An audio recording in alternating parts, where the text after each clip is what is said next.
Hello friends, welcome to this new video. Today we are going to discuss the business and its characteristics and the comparison of business, profession and employment. Now let's take first business. Business word is derived from the word busy. Business is an occupation. Business word reminds us purchase, production, sales, goods and services, profit and loss, etc. Business is an activity involving production and sales of goods and services for earning profit. People are doing various activities to satisfy their needs. These activities are classified into two groups, economic activities and non-economic activities. Let's take first economic activities. These activities are performed for earning purpose, like worker is working in factory, doctor is attending patient, manager is working in office and teacher is teaching in school. Next is non-economic activities. These activities are performed out of love, sympathy, sentiment or patriotism. For example, housewife cooking food for her family, boy helping an old man to cross road. Economic activities may be further divided into three categories: business, profession and employment. Now let's take first business.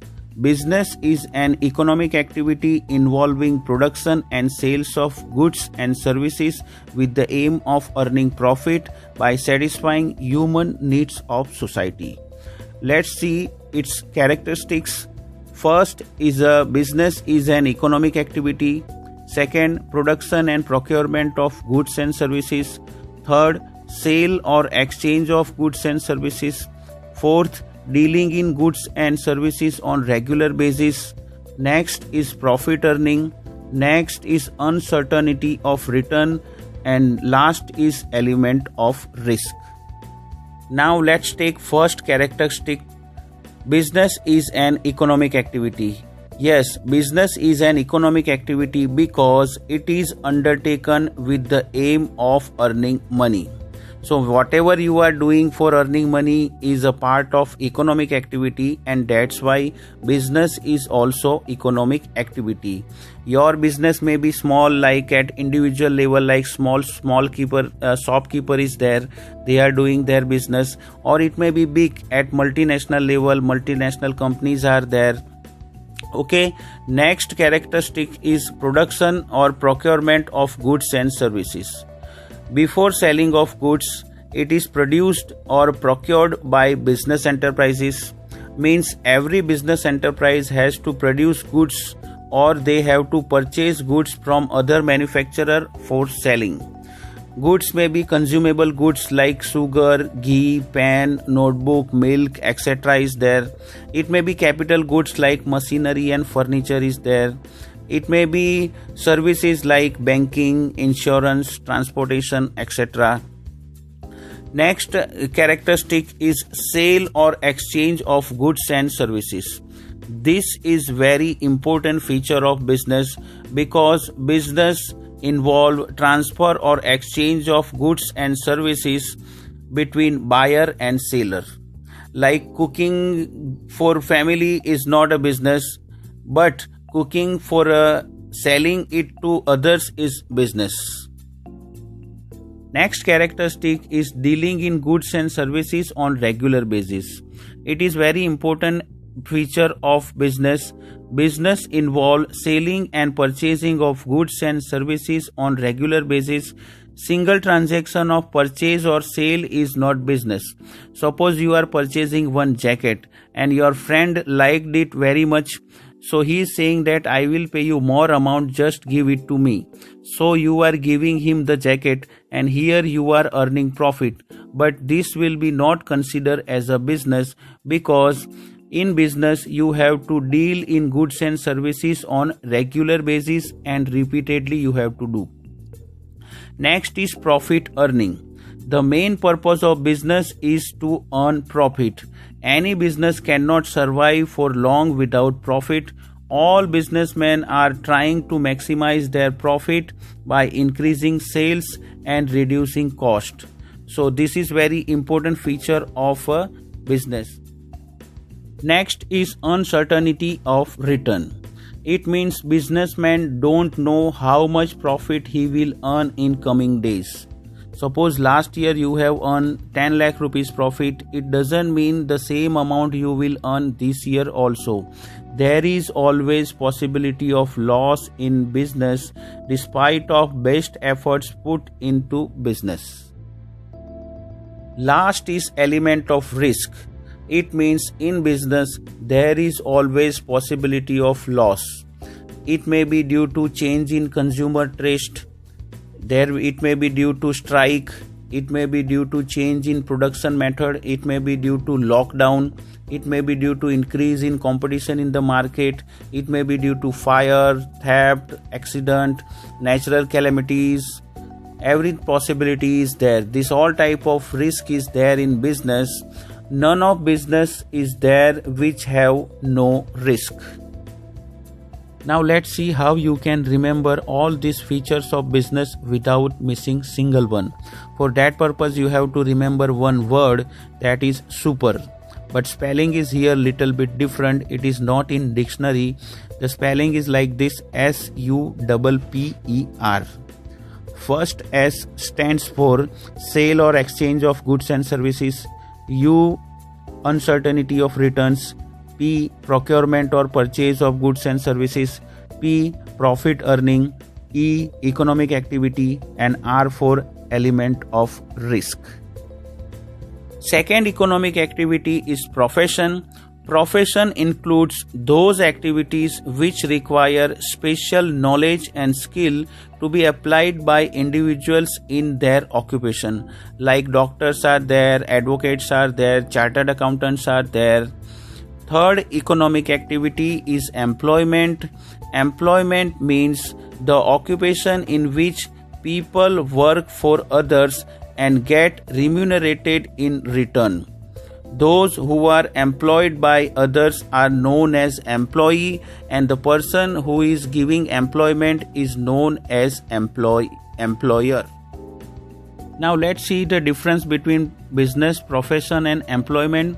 Let's see first how they are starting.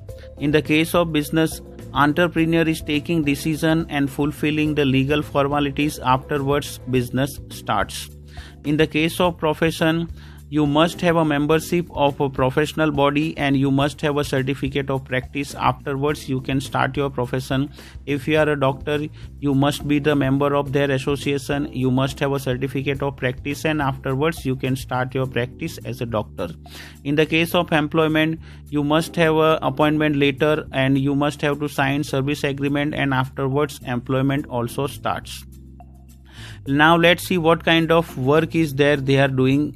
In business, we know that they are providing goods and services to public. In profession, they are rendering personalized expert services, like doctor is attending patient, advocate is guiding his client. Okay. In the case of employment, employment is performing work as per the service agreement or rules of service. Alright, according to that he is performing the job. Next is what kind of qualification is required. In the case of business, no minimum qualification is required. Even illiterate person can start business. In the case of profession, you must have expertise, knowledge and training in specialized field. Like if you are a doctor, you must have a MBBS degree. If you want to practice as an advocate, you must have a degree of LLB. If you want to work as a chartered accountant, you must have a degree of chartered accountant. Afterwards only, after passing this qualification only, you can work as a profession. You can practice as a profession. In the case of employment, qualification and training is prescribed by the employer. If employer is saying I want peon, 12 pass is enough, this qualification is there. If he is saying I want clerk, bachelor degree is required, so that qualification is required in employment. Now let's see what kind of return they are getting. In business, they are earning profit. We know that. In profession, they are taking fees. In the case of employment, they are getting salary or wages. Now let's see what kind of capital investment is required. In the case of business, capital investment is depending on nature of business or size of business. If you are starting your business on a large scale, huge capital investment is required. If you are starting your business on a small scale, small capital investment is required. In the case of profession, limited capital is needed to start your profession. In the case of employment, no capital investment is required. Okay, now let's see what kind of risk is associated with all these. In the case of business, profits are there which are uncertain, so that's why there is a possibility of loss is there, so risk is present here in business.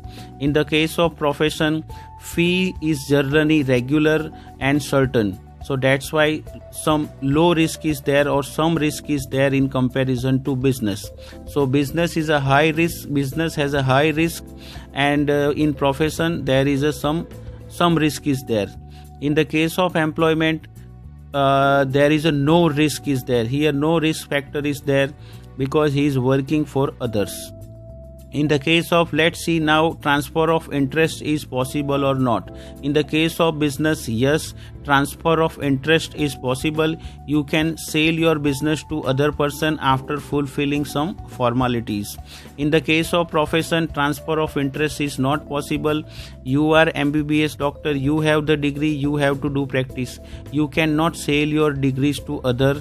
At the same time, employment is also not transferable. If you are appointed as a clerk, you have to work as a clerk. You cannot send anybody else to work as a clerk. In the case, next, code of conduct. What kind of code of conduct they are following? In business, no code of conduct is there, they have to follow. In profession, yes, there is a code of conduct that is decided by their professional association. They have to follow all the code of conduct decided by their association. In the case of employment, norms of behavior are laid down by the employer, so it will be followed by the employee. Alright, so whatever kind of code of conduct is decided, norms of behavior decided by employee, that all should be followed by the employee. Now let's see the example. You know very well, in business the examples are there. If you are doing business, if you are a shopkeeper, if you are selling some stationery items, if you have a big shopping mall, all these things are part of business. In the case of profession, doctors, advocates, chartered accountants are example of profession. In the case of employment, if you are working in a factory, if you are working in an office, if you are working in a school, college or hospital, it is examples of employment.